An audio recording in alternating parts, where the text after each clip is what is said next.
जय श्री राम।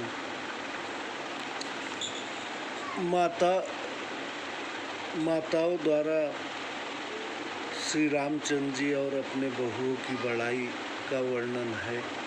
अब आगे की कथा सुनते हैं। भूप बिलो के लिए उरलाई, बैठे हरसि राज आय सुपाई। देखी राम सबो सभा जुड़ानी, लोचन लाभ अवधि अनुमानी। राजा ने उन्हें देखते ही हृदय में लगा लिया। फिर आज्ञा पाकर वे प्रसन्न होकर बैठ गए।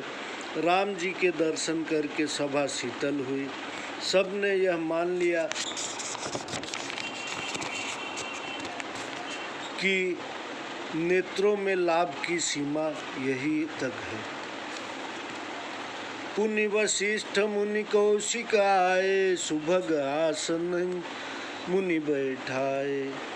सुतन समेत पूजी पद लागे, निरखि राम दो गुरु अनुरागे। फिर वशिष्ठ मुनि और विश्वामित्र आए। राजा ने श्रेष्ठ आसन पर उनको बैठाया। फिर पुत्रों सहित मुनियों का पूजन करके चरण छुए। श्री राम जी के दर्शन करके दोनों गुरु प्रेम में मग्न हो गए। कहीं वशिष्ठ धर्म इतिहासा, सुनहि मही सुसहित रनिवासा। मुनि मन अगम गाधि सुत करनी, मुदित वशिष्ठ विपुल विधि बरनी। वशिष्ठ मुनि धर्म के इतिहास कहने लगे और राजा रनिवास समेत सुनने लगे। फिर मुनियों के मन को भी अगम्य विश्वामित्र की करनी को वशिष्ठ जी ने प्रसन्नता पूर्वक बहुत विधि से वर्णन किया। बोले वामदेव सब साची, कीरति कलित लोक हितहु पाची। माची सुनि आनंद भयउ सब काहू, राम लखन उर अधिक उछाहू। वामदेव जी बोले, ये सब बातें सत्य है। विश्वामित्र जी की कीर्ति तीनों लोकों में फैल रही है। यह सुनकर सबको आनंद हुआ। श्री राम लक्ष्मण के हृदय में अधिक उत्साह हुआ। मंगल मोद उछाह नित, जाहि दिवसे ही भांति। उमगी अवध अंदर भरी, आनंद भरी, अधिक अधिक अधिकाति। नित्य मंगल आनंद और उत्साह में दिन व्यतीत होने लगे। अयोध्यापुरी आनंद से भरकर उमड़ पड़ी। वह आनंद अधिक अधिक बढ़ता ही गया। सुदिन सोधि कल कंकन छोरे, मंगल मोद विनोदन थोरे।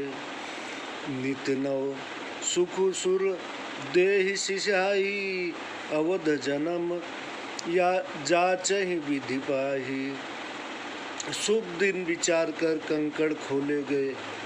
मंगल आनंद और विनोद थोड़े नहीं हुए। देवता नित्य नए सुख देखकर प्रसन्न होते और ब्रह्मा जी से यही प्रार्थना करते कि अयोध्या में हमारा भी जन्म हो। विश्वामित्र चलन नित चहई, राम स्नेह विनय बस रही।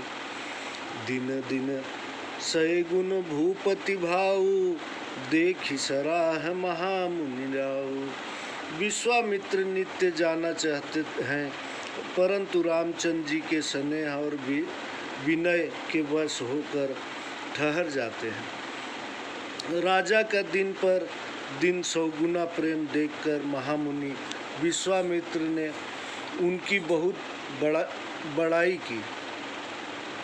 मांगत विदा राउ अनुरागे, सुतन समेत ठाड़ भय आगे। नाथ सकल संपदा तुम्हारी, मैं सेवक समेत सुत नारी। निदान जब विश्वामित्र ने विदा मांगी तब राजा प्रेम मग्न होकर पुत्रों सहित आगे खड़े हो गए और बोले, हे नाथ, यह सब संपदा आपकी है। और पुत्रों व स्त्रियों सहित मैं आपका सेवक हूँ। करब सदा लरिकन पर छोहू, दर्शन देत रहब मुनि मोहू।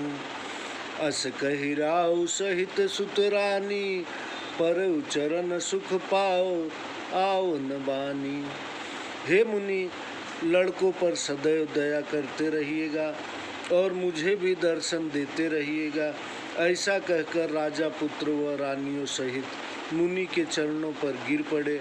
उनके मुख से बात नहीं निकली। दीन आशीष विप्र बहु भांति, चले न प्रीति रीति कही जाती। राम सप्रेम संग सब भाई, आयुष पाई फिरे पहुँचाई। ब्राह्मण विश्वामित्र जी ने बहुत भांति से आशीर्वाद दिए और वे चल दिए। प्रीति की रीति कही नहीं जाती। रामचंद्र जी सब भाइयों सहित बड़े प्रेम से पहुँचाने गए और आज्ञा पाकर लौट आए। राम रूप भूपति भगति, ब्याहु छाहु आनंदु। जात सराहत मन ही मन, मुदित गाधी कुल चंदु। रामचंद्र जी के स्वरूप राजा दशरथ की भक्ति और विवाहोत्सव के आनंद की बड़ाई मन ही मन करते हुए प्रसन्नता पूर्वक विश्वामित्र जी चले जाते हैं। वामदेव रघुकुल कर ज्ञानी, बहुरी गधी सुत कथा बखानी। सुनि सुनि सुजसु मन ही मन राउ, बरनत आपन पुण्य प्रभाव। ज्ञान वामदेव और रघुवंश के गुरु ज्ञानी वामदेव जी और रघुवंश के गुरु वशिष्ठ जी ने फिर विश्वामित्र जी की कथा बखान कर कही।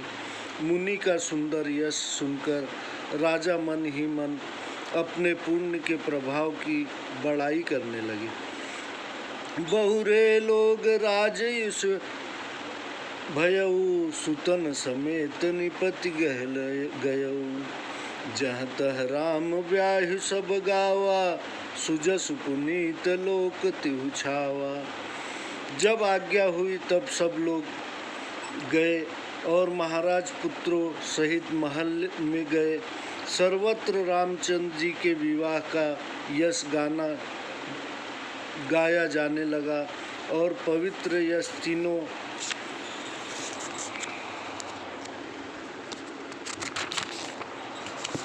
तीनों लोकों में फैल गया।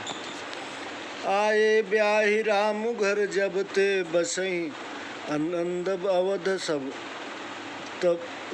तब ते। प्रभु विवाह यस भयहु छाहु, सकहि न बरनि गिरा अहिनाहु।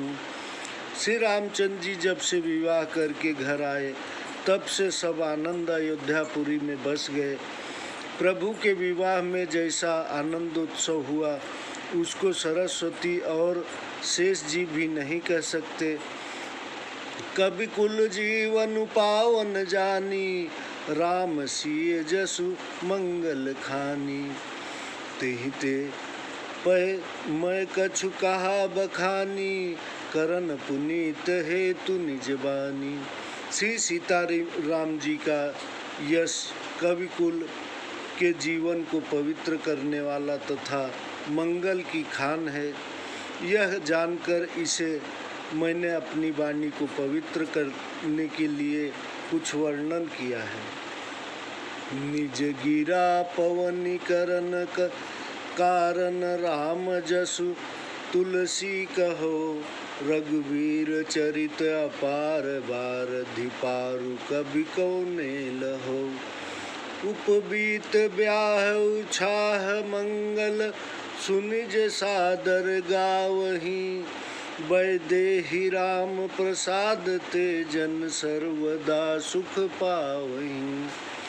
तुलसीदास जी कहते हैं कि अपनी वाणी को पवित्र करने के लिए मैंने राम यश का वर्णन किया है।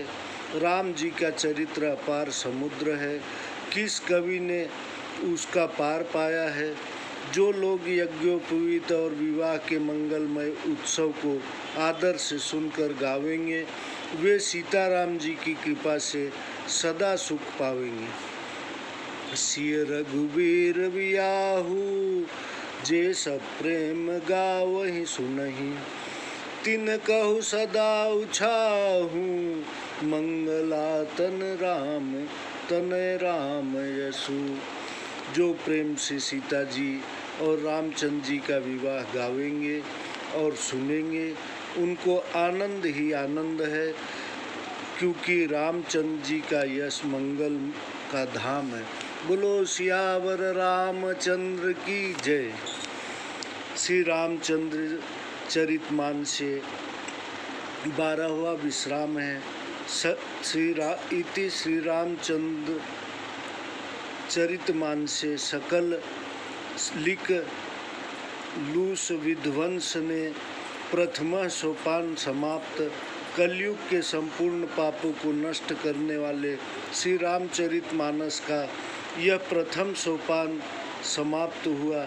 इति बाल कांडम। अभी बाल कांड खलास हुआ। अब कल से अयोध्या कांड आपको सुनाएंगे। जय श्री राम।